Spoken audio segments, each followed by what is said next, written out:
Good morning plus two class. आज हम lesson number 4 दक्षिण शैली के लघु उत्तरीय प्रश्न, पहले कल हमने अति लघु किए थे, आज हम लघु उत्तरीय प्रश्न कर रहे हैं।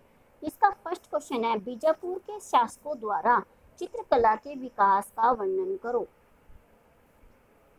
बीजापुर का आदिल शाही राजवंश कला प्रेमी वंश था। बीजापुर का आदिल शाही राजवंश कला प्रेमी वंश था। इस वंश के प्रतिष्ठापक सुल्तान यूसुफ आदिल शाह ने कला प्रेम प्रदर्शित किया। उसका जो प्रतिष्ठापक था यानी कि उसकी जिसने रचना की थी, सुल्तान यूसुफ, कला प्रेम प्रदर्शित किया। उसने ईरानी तथा तुर्की साहित्यकारों को अपने दरबार में निमंत्रित किया यानी कि उन्हें बुलाया। उसका पुत्र इस्माइल अली आदिल शाह तथा उसकी पत्नी चांद सुल्ताना कला पारखी और महान कला संरक्षक थी। उसका जो पुत्र था आदिल शाह का, इस्माइल अली आदिल शाह, और उसकी जो पत्नी थी चांद सुल्ताना, वे दोनों के दोनों कला पारखी और कला के महान संरक्षक थे। नुजूम उल उलूम नामक प्रसिद्ध ग्रंथ इन्हीं आदिल शाह के राज्यकाल में चित्रित होकर तैयार हुआ था। इस सचित्र यानी कि चित्र के साथ ग्रंथ में दक्षिण शैली की भव्यता और प्राचीन फारसी भारतीय शैली की परंपराएं दिखाई पड़ती हैं।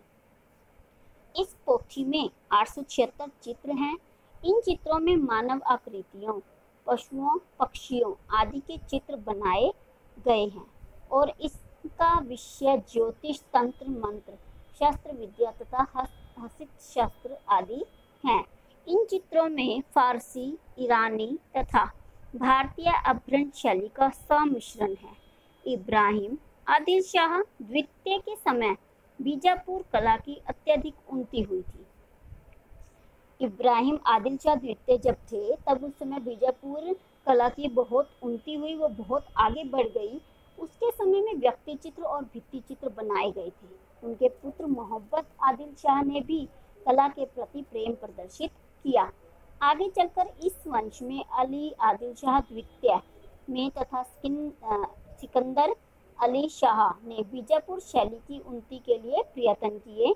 इन शासकों के समय में राजपूत, बुंदेला तथा पश्चिमी कला शैलियों का भी बीजापुर की कला पर प्रभाव पड़ा और रागमाला चित्रावली अंकित की गई।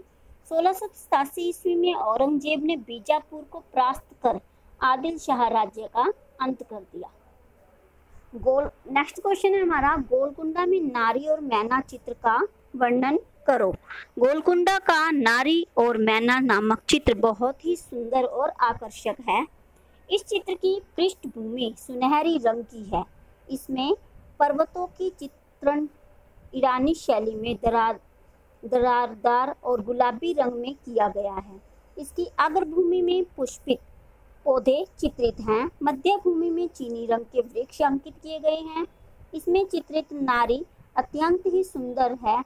इस नारी का सांवला वर्ण, लंबे केश, लाल रंग का जामा, बैंगनी पाजामा, सुनहरा दुपट्टा तथा कीमती आभूषण इस चित्र में सुंदरता में चार चांद लगा रहे हैं।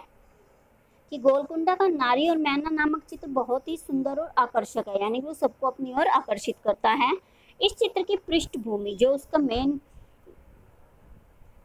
जगह है वह सुनहरी रंग की है। इसमें पर्वतों का चित्रण ईरानी शैली में दरारदार और गुलाबी रंग से किया गया है। इसकी अग्रभूमि यानी कि आगे का जो भाग है वो पुष्पित पौधे चित्रित हैं। मध्य भूमि में चीनी रंग के वृक्ष अंकित किए गए हैं।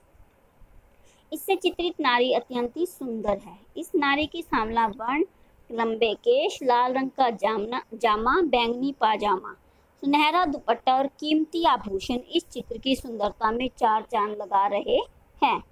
के बाद हमारा थर्ड क्वेश्चन आता है, सेवक और साइज कृति का उल्लेख करो। दक्षिण शैली के अंतर्गत गोलकुंडा में चित्रित सेवक और साइज चित्र बहुत ही सुंदर है। इसमें सेवक और साइज की आकृतियां पौने 2 चश्म बनाई गई हैं। इस चित्र में अन्य लोगों के चेहरे एक चश्म बनाए गए हैं। सेवकों की कमर में पटका और बगल में फुंदेदार कपड़ा बंधा हुआ है। नेक्स्ट क्वेश्चन है, गोलकुंडा के चित्रों में भवन सज्जा पर नोट लिखो। गोलकुंडा के चित्रों में भवन सज्जा बहुत ही सुंदर की गई है। मोहम्मद कुतुब शाह के दरबार में एक चित्र से हमें उस समय की भवन सज्जा का ज्ञान होता है।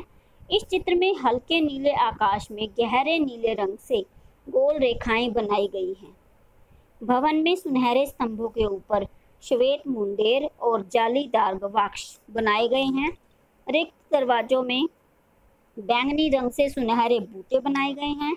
इससे भवन की सुंदरता बढ़ गई है। इसके बाद हमारा क्वेश्चन नंबर 5 आता है, जो है तंजौर शैली में किस समय किस प्रकार के चित्र बने थे, कि किस विषय को लेकर बनाए गए थे। तंजौर शैली में अधिकतर देवी देवताओं के चित्र बने हैं। इसमें अधिकतर राम, कृष्ण और अन्य देवी देवताओं के चित्र थे। ये चित्र पूर्णतः अलंकृत थे। ये चित्र दरबारों तथा मंदिरों में लगे थे। इन चित्रों में स्वर्ण रंग का प्रयोग होता था, यानी सुनहरे रंगों का प्रयोग किया जाता था, सोने के रंग जैसा। इसके बाद हमारा नेक्स्ट क्वेश्चन है, तंजौर चित्र शैली अन्य शैलियों से किस प्रकार भिन्न है, उल्लेख करो। तंजौर चित्र शैली अन्य शैलियों से निम्न प्रकार से भिन्न है। तंजौर शैली में यूरोपियन प्रभाव स्पष्ट नजर आता है, जबकि अन्य शैलियों में यूरोपियन प्रभाव नहीं है। तंजौर शैली में चीनी चित्रकला की झलक देखने को मिलती है, परंतु अन्य शैलियों में चीनी कला की झलक देखने को नहीं मिलती। इसके अतिरिक्त इस शैली में बहुमूल्य पत्थरों का प्रयोग चित्रों में किया जाता था, जो कि अन्य किसी शैली में नहीं हुआ। तो ये हमारे लेसन नंबर 4 के लघु उत्तरीय प्रश्न हैं। इसे आपने अपनी नोटबुक में लिखना है और याद भी करना है। Have a nice day.